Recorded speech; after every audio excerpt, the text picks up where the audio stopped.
Is my child overweight? This is a question that many parents are wondering and have been asking themselves. And it's understandable, right? With the increasing rates of childhood obesity, this is now basically the new pandemic. It's definitely in the first world, but also now in South Africa. Hi, everyone. I'm Dr. Gege. I'm a pediatrician, I'm a pulmonologist, and my passion is us raising happy, healthy children. So, is my child overweight? How can you tell? Well, there's the method that I don't recommend, which is literally just looking at a child's body habitus and seeing if they have like extra rolls of fat. That is a very inaccurate method. What should be happening is that children should be getting weighed. You can weigh your child at home if you have a digital scale, or you can take your child to the local clinic or to the doctor, GP, a pediatrician. What they will do is that they'll weigh your child, and then based on your child's age and their gender, your child will be plotted. That measurement will be plotted on a graph. So there's different kinds of graphs that are recommended by the WHO. They use centiles, they use standard deviations. And I just want to show you an example of how we actually interpret these graphs. But essentially, it's based on studies that were done years ago, measuring many children throughout the world. And so they took these statistics and decided that the average child of a particular age, so the average 6-month-old or the average 1-year-old or 5-year-old, should weigh this amount. And so they have these lines, which are the centiles, where at the clinic your child will be plotted on. And so what we look at is if your child is plotting between the 15th and the 85th centile, or when we're using standard deviations, we talk about the +2 standard deviation or -2 standard deviation. That's when it's great. That's where you want your child to be. But you don't need to worry about all those things, right? The health worker will interpret all of that.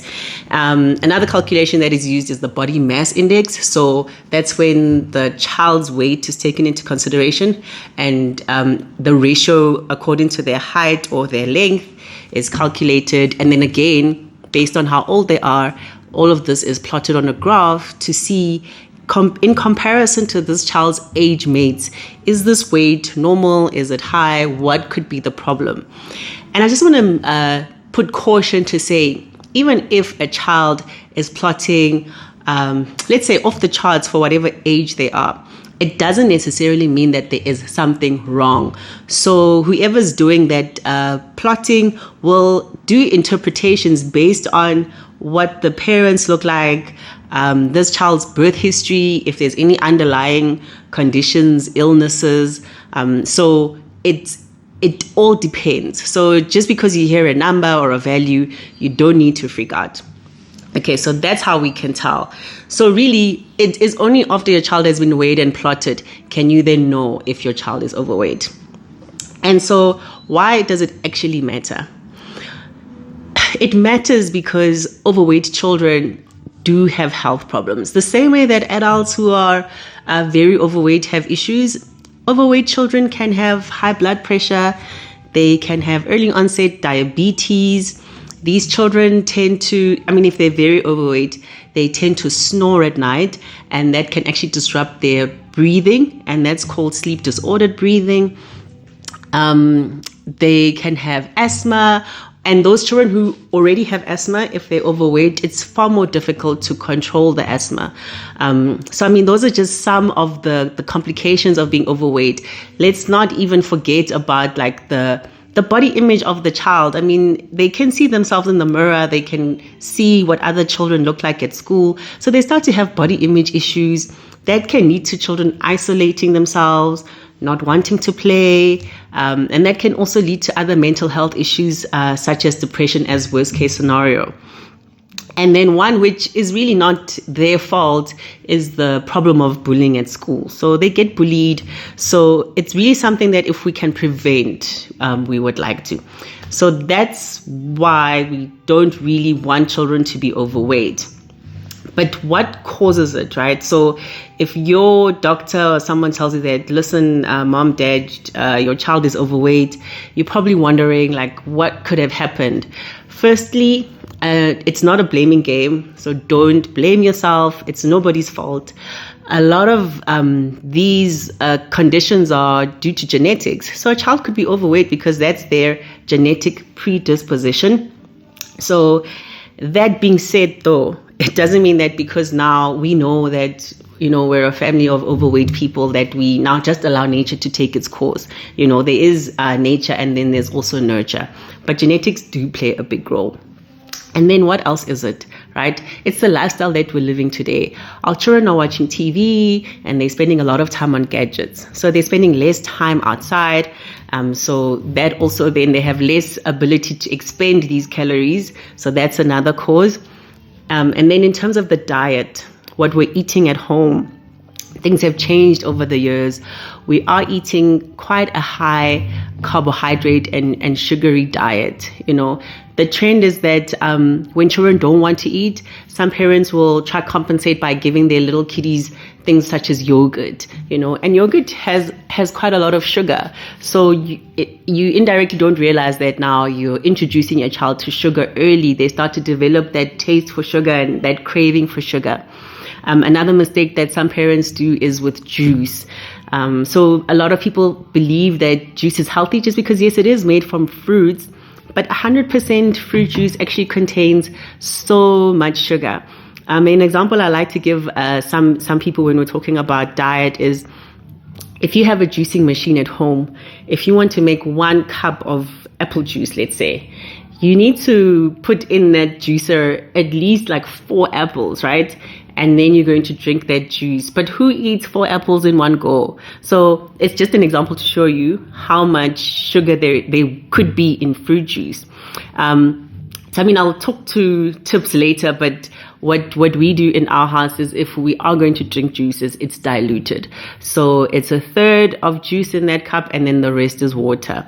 So the common error is introducing children to sugars early, and then not giving our children a varied diet. So breakfast is starch, lunch is starch, supper is starch.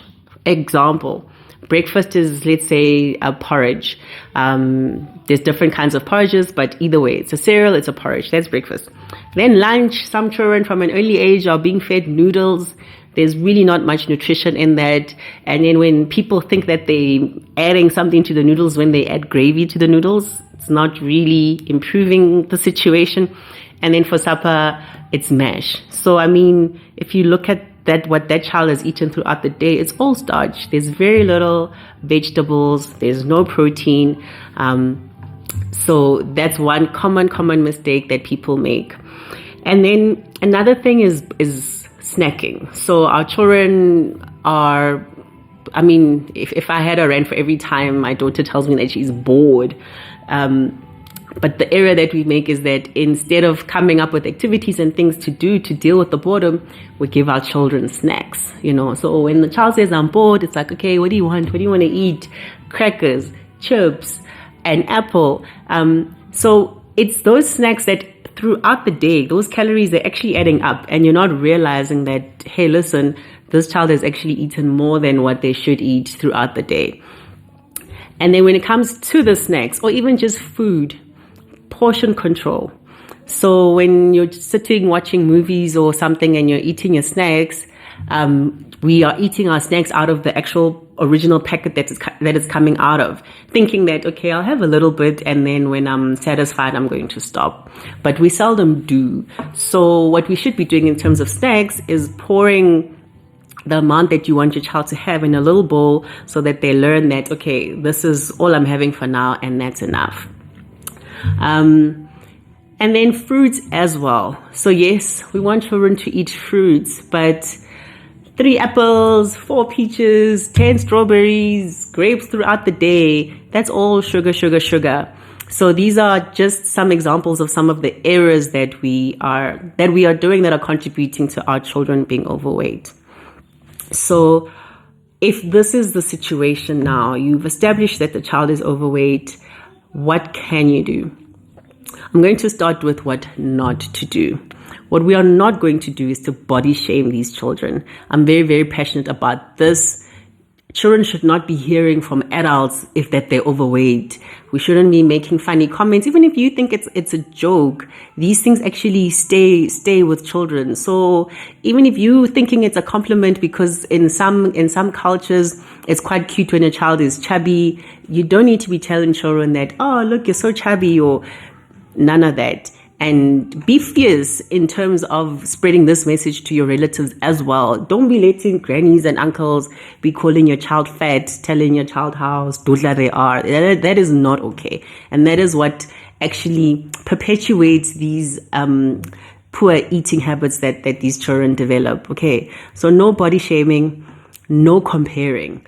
It is not going to help you to compare your child to somebody else's child, even if they're the same age and you're like, okay, but why is my 4-year-old or my 2-year-old this big, but all these others are not? So comparing does not help you.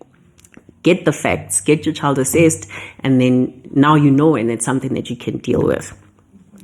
Right. So what can we do? Okay. There are the easy things and then the not so easy things. Number one is that everyone in the family needs to be in on it. You can't put a child on a diet and say, okay, well, now you're going to eat this and we are going to eat that. That's not okay. And we're trying not to give these children, our children, issues, right? So the whole family needs to be in on it. It needs to be a diet and lifestyle change for the entire family. Number one is movement, right? We need to move. We need to do things outside. We need to play. We need to take walks with our children.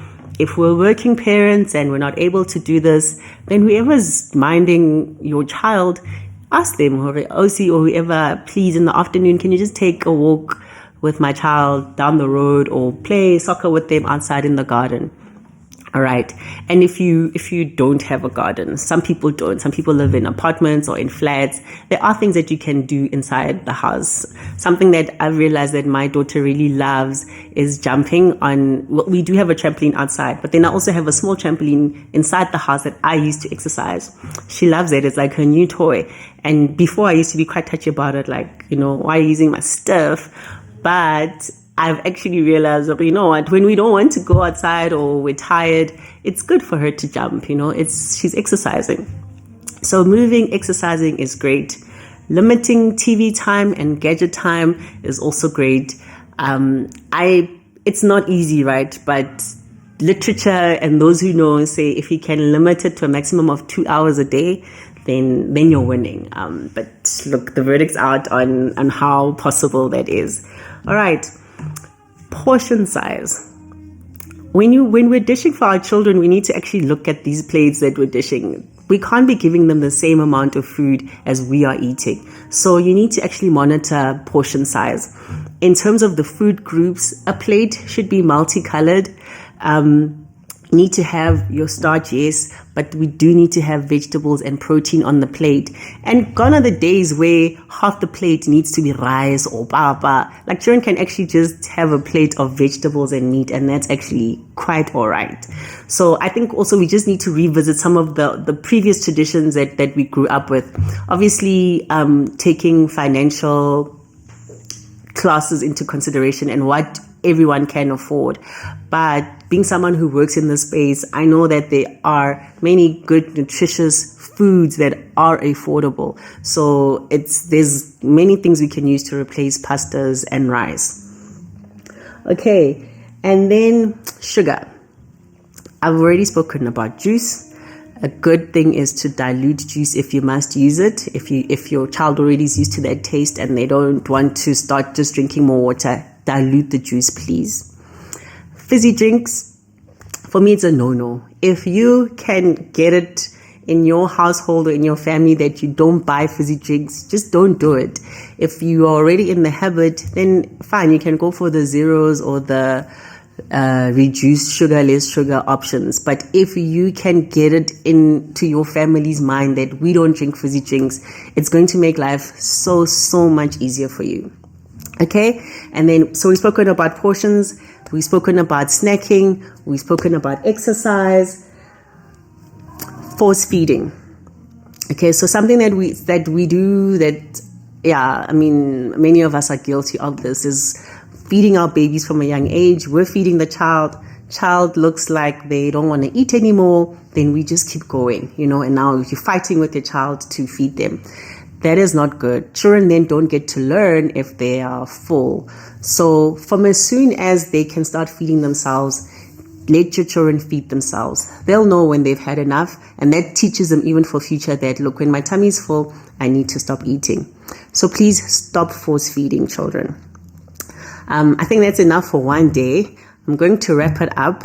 And in summary, I'm going to give you a tip, which is the 5-2-1 rule. Okay, so 5 is 5 fruits and vegetables in a day. 2 is no more than 2 hours of screen time a day. 1 is 1 hour of playtime outside in a day. Start there. Get help if you need to, but I think you'll do all right. Thank you so much. Don't forget to subscribe.